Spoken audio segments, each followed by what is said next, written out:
Brahmapur Mahatma Gandhi indoor stadium सम्मिलनी कक्ष ओडिशा भारोत्तोलन संघ पक्षर सांबादिक सम्मिलनी अनुष्ठित हो सभापति श्री चित्तरंजन स्वाई एवं संपादक के रविकुमार पौरोहित्य कार्यक्रम आरंभ होता।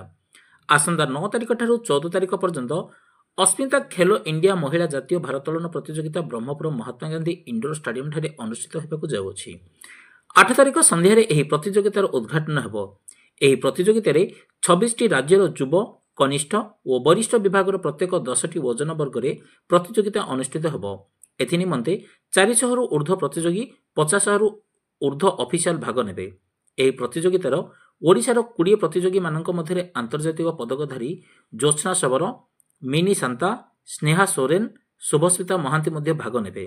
उक्त कार्यक्रम में सभापति चित्तरंजन स्वाई, संपादक के रविकुमार, कार्यकारी सभापति श्री नारायण साहू, उपसभापति डॉक्टर हरिप्रसाद पट्टनायक, श्री रमेश चंद्र पाढ़ी, श्री प्रकाश चंद्र महांत, श्री बीरजा प्रसाद दास, श्री गगारी नायक प्रमुख कार्यनिर्वाही सदस्य उपस्थित थिले। ब्यूरो रिपोर्ट, आंचलिक वार्ता।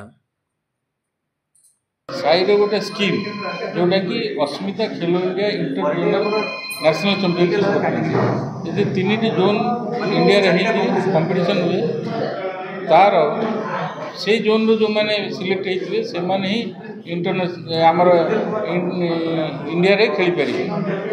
एटा होची जो माने फर्स्ट रु 8 प्लेस पर समस्त कैश प्राइज दिया हो प्रति कैटेगरी सब जूनियर जूनियर सीनियर प्रति 10टी कैटेगरी समस्त कैश प्राइज दिया जाए। ये गवर्नमेंट ऑफ इंडिया रो गोटे स्कीम।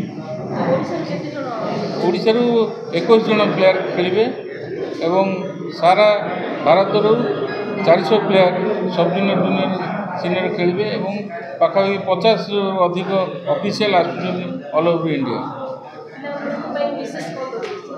समस्ते भल करु समस्ते आगू जातु। धन्यवाद। आमे जमती सर कहले हमरो टोटल 21 जन ओडिशा रो रिप्रेजेंट करूछंती जो थिरे कि आमे ज्योत्स्ना सबर हमरो जे कि हमरो प्राउड जो रिसेंटली एशियन मेडलिस्ट और रिकॉर्ड होल्डर सी भी पार्टिसिपेट करूछंती। मीना शांता, स्नेहा सोरेन जी कि हमरो इंटरनेशनल प्लेयर्स माने भी पार्टिसिपेट करूछंती। आमे एक्सपेक्ट करूछु जो 21 जन रो 2-3 जन हमरो पार्टिसिपेट करि परनंती ड्यू टू इंजुरी और due to some other reasons job related. तो आमे टोटल 16 जन कोठू आमे एटलिस्ट एक्सपेक्ट करूछु 10 to 12 मेडल्स आमे एक्सपेक्ट करूछु। समस्ते बहुत भलरे प्रिपरेशन करिसंती। मेरो एई पिला माने समस्ते एचपीसी कलिंग स्टेडियम रे से माने प्रिपरेशन करूथिले। सो आमे एटलिस्ट आमे चेष्टा करिबु जे टीम चैंपियनशिप आमे केमती भी चेष्टा करिकरी पॉइंट्स आमे कवर करिकरी टीम चैंपियनशिप पे आमे नेबा पे चेष्टा करिबु। केते दिन करिबु एटा टोटल हमरो 8 to 14 पर्यंत हमरो कंपटीशन रहइबो जोथरे कि 9th of January रो मॉर्निंग 10 o'clock रो कंपटीशंस आरंभ हो।